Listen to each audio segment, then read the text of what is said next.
భారత్ పాక్ యుద్ధం తర్వాత భారత ప్రభుత్వం అఖిల పక్ష ఎంపీలను వివిధ దేశాలకు పంపించాలని నిర్ణయించింది సార్. ఇప్పటివరకు మనం చూసాం పాకిస్తాన్తో కన్వెన్షనల్ వార్ మాత్రమే.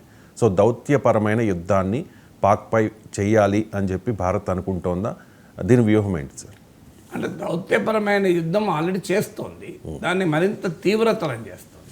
కొత్తగా ఇప్పుడే మొదలు పెట్టడమే కాదు, డిప్లొమాటిక్ వార్ ఎప్పుడూ ఉంటుంది, అది ఇప్పుడు తీవ్రతరం చేస్తుంది.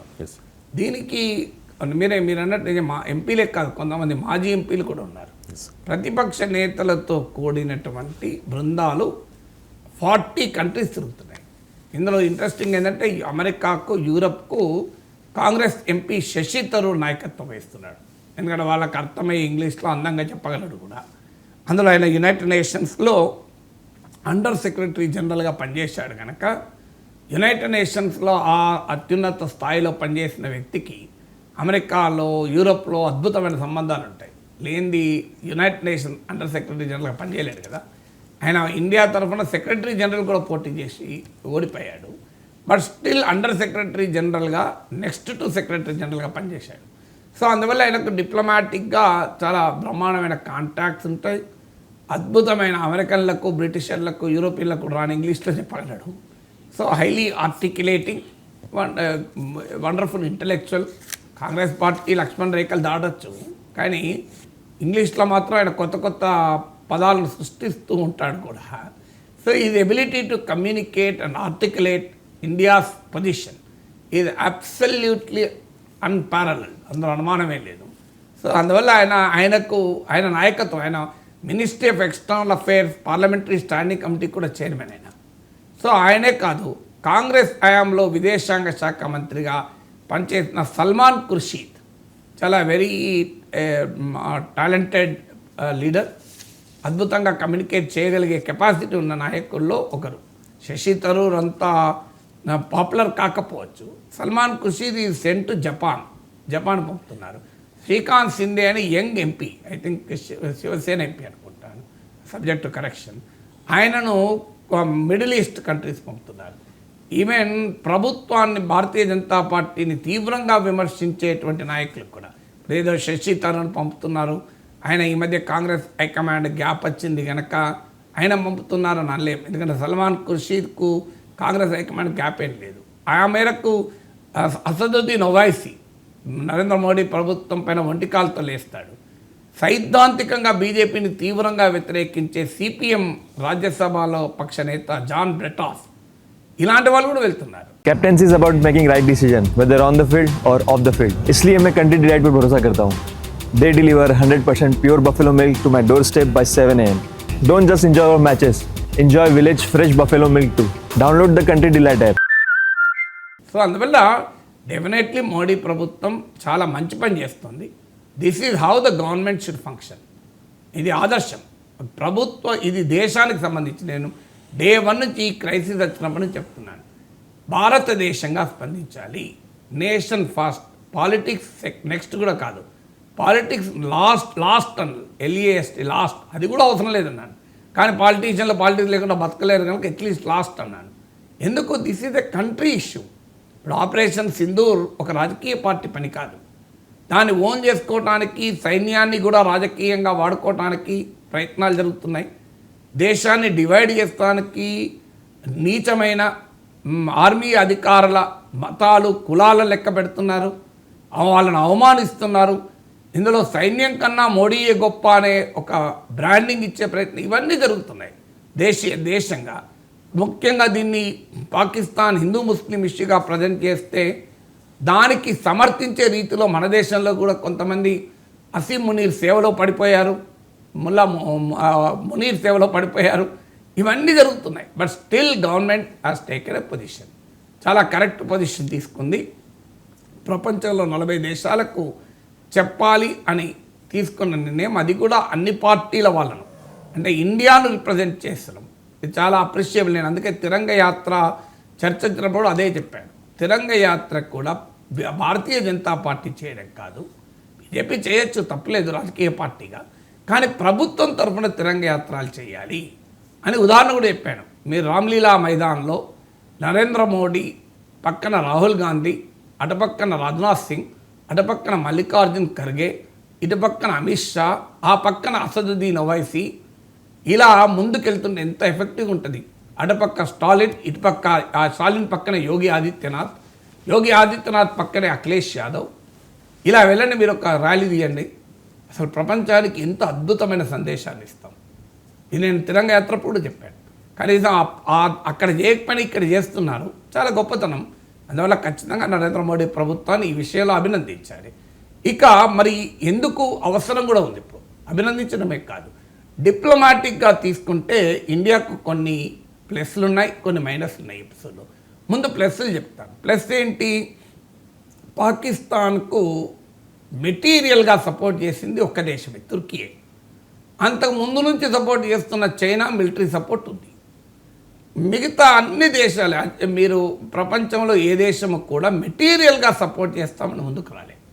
ఒక రకంగా పాకిస్తాన్కు డైరెక్ట్గా ప్రోయాక్టివ్గా సపోర్ట్ ఈ ఇష్యూలో లభించలేదు. ఇది ఇండియాకున్న మొదటి అంశం. రెండు, దీన్ని ముస్లింల ఐడెంటిటీ ఇష్యూగా పాకిస్తాన్ ప్రజెంట్ చేసే ప్రయత్నం చేసింది.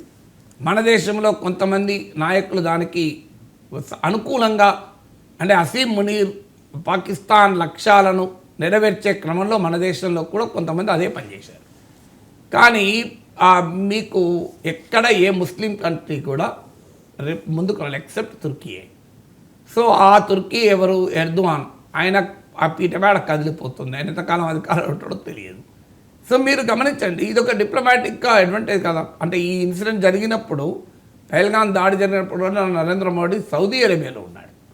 సో అందువల్ల ఇస్లామిక్ కంట్రీస్ కూడా సానుకూలంగా రియాక్ట్ కాలేదు, డిప్లొమాటిక్గా విక్టరీ. మూడు, చైనా కూడా పహల్గాం దాడిని కండెమ్ చేసింది. అన్నిటికన్నా ముఖ్యం, ఆఫ్ఘనిస్తాన్లో తాలిబాన్ భారత్తో మద్దతుగా ప్రొయాక్టివ్గా ముందుకు వస్తుంది పాకిస్తాన్కు వ్యతిరేకంగా. సో ఇవన్నీ కూడా డెఫినెట్గా ఇండియాకు వచ్చిన డిప్లొమాటిక్ అడ్వాంటేజ్. కానీ అదే సమయంలో సీరియస్ డిప్లొమాటిక్ నెగటివ్ ఫాలోఅవుట్ కూడా చూసాం. అందులో ముఖ్యమైనది కశ్మీర్ అంశం ఇంటర్నేషనలైజ్ చేయడానికి పాకిస్తాన్ దశాబ్దాలుగా ప్రయత్నిస్తుంటే ఇండియా సక్సెస్ఫుల్గా ఆపింది. ఈసారి మొదటిసారి పాకిస్తాన్ ఈ విషయంలో థ్యాంక్స్ టు ట్రంప్, లేదా మన ప్రభుత్వం కూడా ట్రంప్ పట్ల ఉండాల్సినంత గట్టిగా ఉండకపోవడం వల్ల ట్రంప్ దీన్ని ఇంటర్నేషనలైజ్ చేసే పని చేశాడు. కాశ్మీర్ పైన మధ్యవర్తిత్వం చేస్తానని పదే పదే మాట్లాడడం, ఆ కాల్పుల విరమణను ముందే తాను ప్రకటించడం, భారతదేశం ప్రకటించక ముందు దాన్ని డ్యామేజ్ కంట్రోల్గా చాలా ప్రయత్నం ప్రభుత్వం చేసినా క్లియర్గా కనబడుతుంది. ట్రంప్కు ముందు తెలిసింది, ట్రంప్ నేనే చేయించినా అని చెప్తున్నాడు. మరి ఏదైనా ట్రంప్కి ఎట్లా తెలిసింది, ఫస్ట్ ట్రంప్ ఎందుకు ప్రకటించాడన్న ప్రశ్నకైతే ఆన్సర్ లేదు. సో అందువల్ల క్లియర్గా కాశ్మీర్ని ఇంటర్నేషనలైజ్ చేయడంలో థర్డ్ పార్టీ మీడియేషన్ను ఇప్పటిదాకా మన ఇండియా రెసిస్ట్ చేస్తూ వచ్చింది. ఇప్పుడు బ్లేటెంట్గా అమెరికన్ ఇంటర్వెన్షన్ కనబడుతుంది. ఇది దేశ భద్రతకు అనుకూలం కాదు. ఎందుకు కాదు అంటే, మీరు చూడండి, ట్రంప్ మాటల్లో ఎక్కడ పాకిస్తాన్ తీవ్రవాదాన్ని ప్రోత్సహిస్తోంది అని ఒక్క పదం లేదు ఇంతవరకు. ఇన్ని 10 రోజులుగా కంటిన్యూస్గా మాట్లాడుతున్నాడు ట్రంప్, ప్రతిరోజు మాట్లాడుతున్నాడు. సౌదీ అరేబియాలోనూ అదే మాట్లాడుతాడు, ఖతార్లోనూ మాట్లాడుతాడు, అమెరికాలోనూ మాట్లాడుతాడు. ఎక్కడ ఒక్క సెంటెన్స్ కూడా లేదు Pakistan should stop supporting terrorism అని. ఇది ఇండియాకి డిప్లొమాటిక్గా దెబ్బ కాదా? ఒక్క మాట అంటే ఒక్క మాట లేదు. మళ్ళీ ట్రంప్ మోడీకి మంచి ఫ్రెండు, ఆ ట్రంప్ విజయానికి నమస్తే ట్రంప్లు నిర్వహించాం మనం ఇక్కడ గుజరాత్లో, అక్కడ హౌడీ మోడీలు నిర్వహించాం. ఓవర్సీస్ బీజేపీ ట్రంప్కు ప్రచారం చేసింది బహిరంగంగానే. మోడీ క్లిప్పింగ్స్ కూడా ట్రంప్ తన క్యాంపెయిన్ మెటీరియల్లో వాడాడు. బట్ అన్నీ జరిగిన ట్రంప్ మాత్రం పాకిస్తాన్ వైపే ఉన్నాడు. ఆఖరికి తుర్కీ పాకిస్తాన్కు ఆయుధాలు సరఫరా తుర్కీతో డీల్ కుదుర్చుకున్నాడు. ఇవాళ పత్రికల్లో కూడా చూడండి, దాని డీల్ కుదుర్చుకున్నాడు. అది కూడా మిలిటరీ డీల్ కుదుర్చుకున్నాడు. F-16 ప్యాకేజ్ ఇచ్చాడు అంతకు ముందే పాకిస్తాన్కు. సో ఒక్క మాట పాకిస్తాన్ టెర్రరిజం అన్న పదం వాడతలేడు. పైగా ఇండియాను పాకిస్తాన్ కలిపి మాట్లాడుతున్నాడు. రెండు గ్రేట్ నేషన్స్, గ్రేట్ లీడర్స్ అని. ఇది కూడా భారత విధానం కాదు. ఐఫనేటింగ్ ఇండియా అండ్ పాకిస్తాన్ అనేది మన విధానం కాదు. డీఐఫనేటింగ్ ఇండియా అండ్ పాకిస్తాన్, పాకిస్తాన్ వేరు భారత్ వేరు, రెండింటి కలిపి చూడొద్దు అన్నది మన విధానం. ట్రంప్ పదే పదే కలిపి చూసినా మన వాళ్ళ రెస్పాన్స్ చాలా వీక్గా. ఫారిన్ మినిస్టర్ 4 రోజుల తర్వాత రెస్పాండ్ అయ్యాడు. నరేంద్ర మోడీ నోట ఇంతవరకు ఈ అంశం అసలు ట్రంప్ అన్నది కూడా ఆయన ప్రస్తావించలేదు.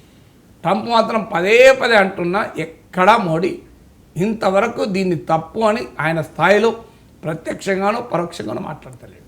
సో ఇది ఖచ్చితంగా డిప్లొమాటిక్గా మనకు నష్టం. సో అందువల్ల ఈ పరిణామాల నేపథ్యం IMF రుణం 25 కంట్రీస్ IMFలో ఉంటాయి, మనం ఒక్కరమే అబ్స్టైన్ చేశాం. IMFలో అమెరికా ఇన్ఫ్లుయెన్స్ ఉంది కాదని అనను.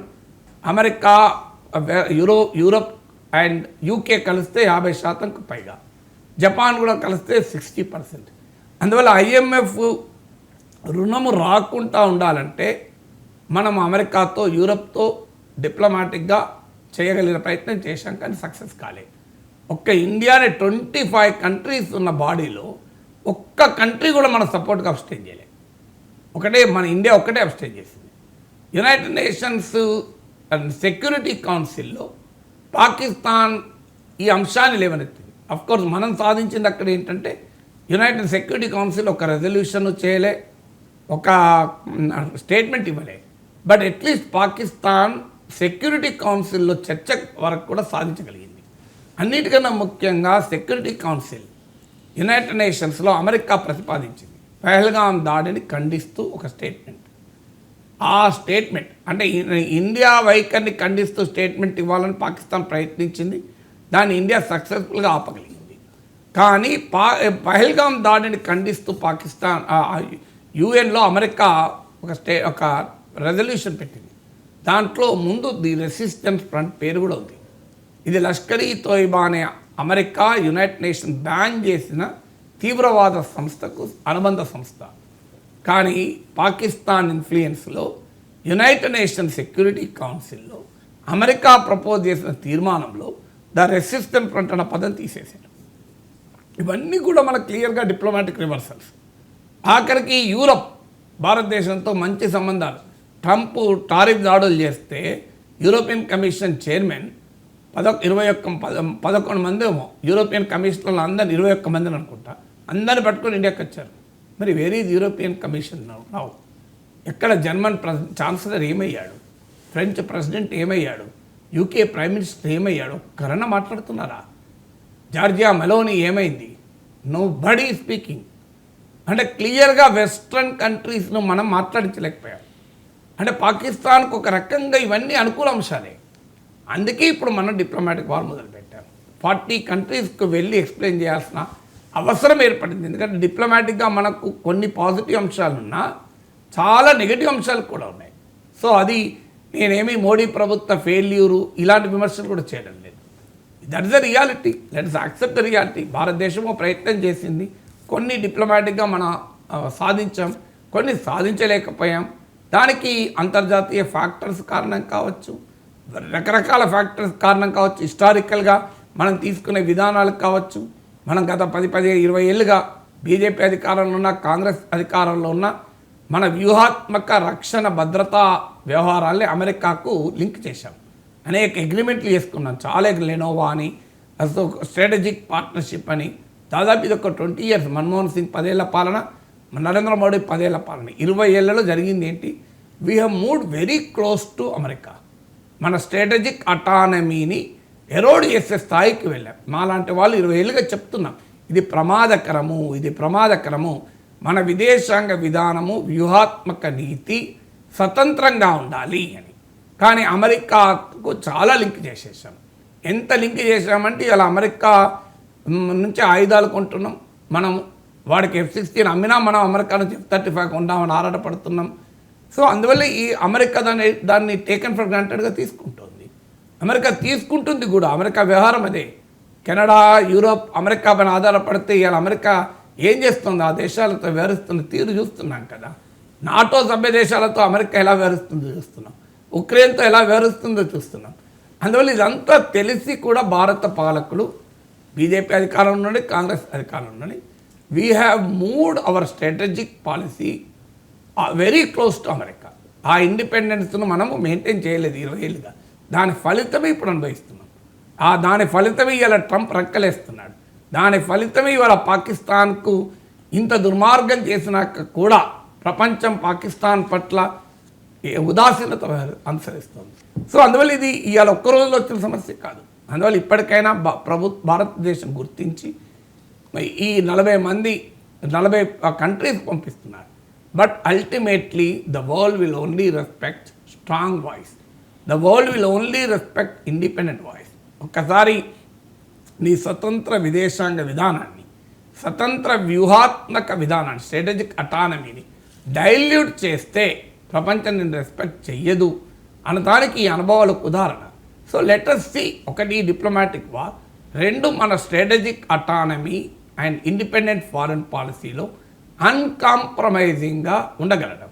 యూరోప్ విషయంలో మన జయశంకర్ ఎంత బాగా మాట్లాడాడు, we need partners not preachers అన్నాడు. కానీ ట్రంప్ విషయంలో మాట్లాడటానికి అదే రకమైన పదం లేదు, షార్ప్నెస్ లేదు. లేక దానికి కారణం జయశంకర్కో మోడీకో మాట్లాడరాక కాదు. But somehow we have moved very close to US. అందువల్ల మన డిపెండెన్సీని పెంచుకున్నాం, దాని ఫలితం ఇవాళ అనుభవిస్తున్నాం. అందువల్ల ఇది లాంగ్ టర్మ్లో కరెక్ట్ చేయాల్సినటువంటి విధానం. ఇమీడియట్గా మాత్రం ఖచ్చితంగా పాకిస్తాన్ ఇది దేశీయంగా మనం ఏం మార్చుకుందాం. కానీ అంతర్జాతీయంగా వచ్చినప్పుడు భారతదేశం అంతా ఒకటే కనుక అన్ని పార్టీల నాయకులు వెళ్ళి 40 దేశాలు కాదు 200 దేశాలకు వెళ్ళి పాకిస్తాన్ దుర్మార్గాన్ని ప్రపంచం ముందు పెట్టాలి.